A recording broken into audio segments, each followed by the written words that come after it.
Del libro El poder del pensamiento, del autor Orison Swett Marden, capítulo 5, Valor y autosugestión. Nuestras facultades se vigorizarán en proporción a la intensidad de nuestros pensamientos y anhelos. Únicamente queda vencido quien capitula con la adversidad. Piensa siempre en la superioridad y serás superior. Muchas gentes de verdadero mérito personal no llegan a cumplir obra notable en toda su vida. Les amedrenta la perspectiva del fracaso y pintan en su mente el cuadro de humillaciones y sufrimientos que le seguirían. Lo peor que puede ocurrir a un hombre es que se le meta en la cabeza la preocupación de haber nacido con mala estrella y que tiene en su contra al destino. Sin embargo, en nuestra mente está nuestro destino, cuyos dueños en realidad somos nosotros. Mientras unos se quejan de la hostilidad del ambiente y de lo adverso de las circunstancias que les niegan toda oportunidad y acción positiva, otros prosperan y triunfan en las mismas condiciones y dejan sentir su influencia en la sociedad. ¿Qué remedio queda al hombre convencido de que nació para el fracaso? Tan imposible es derivar el éxito de pensamientos recelosos como pedir rosas al cardo. Quien mucho piensa en el fracaso, la miseria y pobreza, graba, por decirlo así, estas ideas en la intimidad de su conciencia y engendra con ello condiciones hostiles al cumplimiento de su propósito. Solemos achacar a la suerte o al destino lo que en gran parte es resultado de nuestra mente. Nos codeamos con hombres que sin vigoroso talento ni muy amplia cultura han prosperado fabulosamente, mientras que otros, con, en apariencia, superiores cualidades, quedaron postergados o fracasaron en su intento. Potente magia y energía creadora entraña el esfuerzo para llegar a ser lo que se quiere ser y en asumir el carácter y las cualidades apetecidas. Quien anhele conservar la salud no ha de pensar en nada que pueda quebrantarla, sino creerse siempre bueno y sano de cuerpo, porque esta actitud mental determinará saludables condiciones de vida.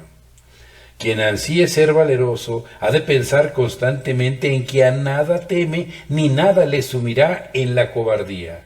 Los recelosos y desconfiados han de advertir que en sí mismos están las causas de su flaqueza, pues las gentes de quienes desconfían y recelan están demasiado preocupadas en sus asuntos para hostilizarlos sin fundamento, y por lo tanto harán bien en desechar desconfianzas y recelos para seguir derechamente su camino. Si padres y maestros deprimen de común acuerdo el ánimo de un muchacho, llamándole a todas horas estúpido, no ha de resignarse cobardemente a la opinión de quienes así le juzgan, sino invalidarla con el pensamiento de que en este mundo ha de servir para algo que ni padres ni maestros lograron descubrir en él, pero que con fuerza de voluntad ha de educir por sí mismo para demostrar a los vituperadores que es capaz de hacer cuanto hagan los demás. La autosugestión es una fuerza valiosísima para formar el carácter y dirigir la conducta, cuyo contraste efectúan sigilosamente nuestros amigos y conocidos cada vez que nos encuentran y con nosotros se relacionan, al observar si hemos mejorado o empeorado desde la última entrevista. Así es que, si nos ven más resueltos, animosos, confiados, varoniles, nos juzgarán capaces de ser algo. El fracaso y la miseria son para quienes no han echado de ver todavía a cuánto alcanzan las potencias latentes en su verdadera y superior naturaleza, pero nunca para el hombre consciente de su propio valer. Todo joven ha de tener la seguridad de que el mundo le reserva un lugar honroso y ha de prepararse para ocuparlo dignamente, sin pensar jamás en que ha de quedar postergado, pues todo efecto real o negativo tiene su correspondiente causa en el estado mental. El pensamiento es una fuerza que bien dirigida y aplicada establece condiciones favorables, pero en caso contrario, adversas. No obstante su incoercible sutilidad, son estas fuerzas lo suficientemente agudas para cincelar, pulir, limar, bruñir y ajustar continuamente nuestro carácter. Nadie escapa a la acción de su pensamiento. Todos somos tales como nuestro pensamiento es. Según dice un filósofo, el meollo de todo deber humano está en la pureza y rectitud de la mente.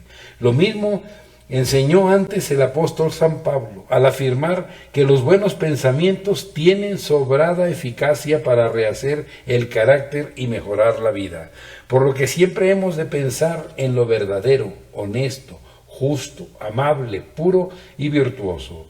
Nos dice San Pablo que pensemos siempre en estas cosas, no con la fugacidad del agua al pasar por un sedazo, sino deteniendo nuestro pensamiento en ellas mediante la meditación y la contemplación, hasta que asimiladas a nuestra conducta se concreten en costumbres y gobiernen la vida. Por el contrario, los malignos pensamientos de impureza, odio, venganza, discordia, envidia y demás pasiones malean el carácter, pervierten la conducta y desmoralizan la vida. El pensamiento delictuoso engendra al criminal, el pensamiento torpe engendra al libertino. Nadie puede sustraerse a sí mismo, doquiera esté y doquiera vaya, siempre nos veremos circuidos de nuestro horizonte mental, asediados por nuestros ideales y bajo el influjo de la autosugestión. Si mis pensamientos son ruines, viviré en un mundo ruin. Si mi mente se coloca en actitud sórdida, fría y antipática, me incapacitaré para gozar del más amplio y dilatado mundo en que otros viven, porque la mezquindad de mi esfera mental no podrá establecer contacto con él. Si mi conducta es vil y despreciable, quedaré encerrado en el angostísimo horizonte de mis viles y despreciables pensamientos. El hombre de viciosas costumbres, que mira el mundo tras las rejas del calabozo en que le han preso sus malos pensamientos, no puede quejarse de la soledad y miseria en que se ve, porque su propia voluntad echa el cerrojo de la celda. Pero si bien no podemos sustraernos a nuestra atmósfera mental, podemos transmutarla si logramos alterar la índole y calidad de nuestros pensamientos y por consiguiente nuestra actitud mental respecto de la vida. Es ya una verdad científicamente demostrada que las víctimas de hábitos viciosos acabarían por redimirse de su vergonzosa esclavitud si se lograse evitar que pensasen en su vicio dominante. ¿Cómo es posible que podamos desplegar todas nuestras fuerzas cuando el temor, la ansiedad, el tedio, desaliento y la melancolía consumen inútilmente las 3/4 partes de nuestra energía mental? Es preciso limpiar la mente de enemigos, so pena de que nos roben vitalidad y energía. Uno de los mayores enemigos de la dicha humana es el rencoroso sentimiento de venganza, que muchas veces no se fundan en razón alguna, sino en meras sospechas o recelos de haber recibido agravios de quien, por lo mismo, miramos como encarnizado adversario, al que es preciso aniquilar. Al principio no eran acaso tan hostiles los intentos, pero el sentimiento de venganza que el rencoroso albergó en su mente fue creciendo hasta desbordarse y estallar en sangriento crimen. Por imposible que parezca, no cabe dudar de la primordial valía del pensamiento rectamente aplicado para acrecentar nuestra eficacia. Aunque la mayoría de las gentes obren por rutina, sin detenerse a pensar en lo que hacen, debemos sobreponernos a su vulgar nivel y proceder conforme a la ley moral, cuyos preceptos nos dicta la voz de la conciencia cuando queremos escucharla. Si alguna vez nos encontramos en siniestra disposición, atormentados por algún mal pensamiento que perturbe nuestra mente y nos impida trabajar con serenidad, lo mejor será que suspendamos la tarea y nos concentremos por algún rato en nuestro interior para contemplar las bellas, sonrientes y placenteras imágenes mentales que con un esfuerzo de voluntad nos forjemos, de suerte que desvanezcan las contrarias y mantengan a tono nuestro instrumento mental. Otra excelente regla de conducta es no dar a las menudencias y frutlerías la importancia que en sí no tienen, porque la vida es demasiado seria para consentir que las contingencias de escasa monta nos atribulen y quebranten nuestro equilibrio mental. La verdad es que aun cuando el hombre, cuyo altísimo destino es dominar las fuerzas del universo, no le cuadra descomponerse ni sulfurarse por tonterías que no valen la pena, solemos a veces intensificarlas con nuestras intemperancias y arrebatos, hasta el extremo de provocar dolorosas consecuencias. Hemos de refrenar los impulsos de ira, cólera o indignación en cuestiones subalternas que no menoscaben la integridad moral de nuestra conducta, recurriendo en tales casos como soberano remedio a la interrupción de la labor que tengamos entre manos, a fin de que el reposo al aire libre apacigüe el ánimo y nos permita volver al trabajo con la viril entereza del hombre dueño de sí mismo. Entonces veréis que no es tiempo perdido el empleado en recobrar el equilibrio y reponer tu armonía mental, de forma que te permita acometer con éxito lo que antes te pareció imposible. El mejor medio de actualizar eficazmente nuestras buenas cualidades es representárnoslas de continuo como si ya las tuviéramos del todo vigorizadas y tratarnos a nosotros mismos como trataríamos a un hijo nuestro de quien esperamos grandes cosas. Siempre que comencemos alguna obra o acometamos alguna empresa, hemos de resolvernos a cumplirla lo mejor que podamos, sin retroceder por muy formidables que al principio nos parezcan los obstáculos. En estos casos conviene valernos de la autosugestión, repitiendo frases de aliento, máximas célebres, casos de sentencias famosas, proverbios morales y trozos poéticos, que influirán en nuestro ánimo con toda la energía espiritual que entrañan sus palabras. Pero lo más notable y de mayor eficacia en el procedimiento autosugestivo es conversar con nosotros mismos, entablar un soliloquio con nuestra conciencia y examinar detenidamente nuestra conducta para recriminar los defectos con el firme propósito de enmendarlos, de modo que, por alquimia espiritual, se transmuten en virtudes. Cuando advirtamos que no cumplimos estrictamente con nuestro deber, que hemos cometido algún error o torpeza en el trato con los demás, que nuestro ánimo decae y nuestra voluntad desmaya a los embates de adversas circunstancias, nos será muy provechoso explorar nuestro interior y reprendernos como lo haría el más severo censor. Después de execrar nuestra mala conducta, hemos de resolvernos a su enmienda y mejora, restableciendo desde luego en toda su fuerza y vigor los ideales que perseguíamos antes del desaliento o de la caída, prometiendo vigilarnos en lo sucesivo muy de cerca y orar en el secreto de nuestra conciencia para no ceder de nuevo a la tentación. Hemos de sugerirnos, por otra parte, el convencimiento de que somos capaces de obrar mucho mejor que hasta entonces y de cumplir nuestros cotidianos deberes con tal firmeza que al llegar la noche sintamos la conciencia más tranquila que nunca.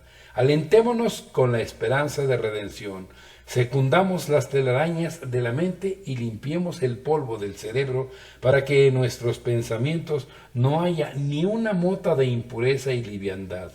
Arrostremos cuantas responsabilidades nos salgan al paso, pues por muy difíciles que sean, nos servirán de ejercicio para robustecer nuestras facultades y acrecentar nuestra valía.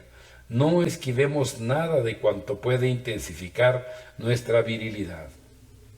La dilatada práctica de esta autosugestión nos permitirá obrar maravillas, como las obraron tantos hombres ilustres que, nacidos en pobre cuna y sin valedores en su juventud, lucharon denodadamente para hacerse hombres en su recto y completo significado de la palabra, logrando decisiva victoria. Hemos de rechazar para siempre a los enemigos de nuestra dicha, prosperidad, salud y bienestar, que durante tanto tiempo nos arrojaron con las cadenas del temor, de la ansiedad y el pesimismo. El miedo es propio de chiquillos y de cobardes, no de hombres enteros y animosos. Así, en cuanto nos asalten temerosos pensamientos con amenaza de infundir pavor en nuestro ánimo y sembrar el pánico en nuestra mente, invirtamos al punto nuestra actitud, de suerte que nos representemos sucesos favorables y nos tranquilice la seguridad del éxito.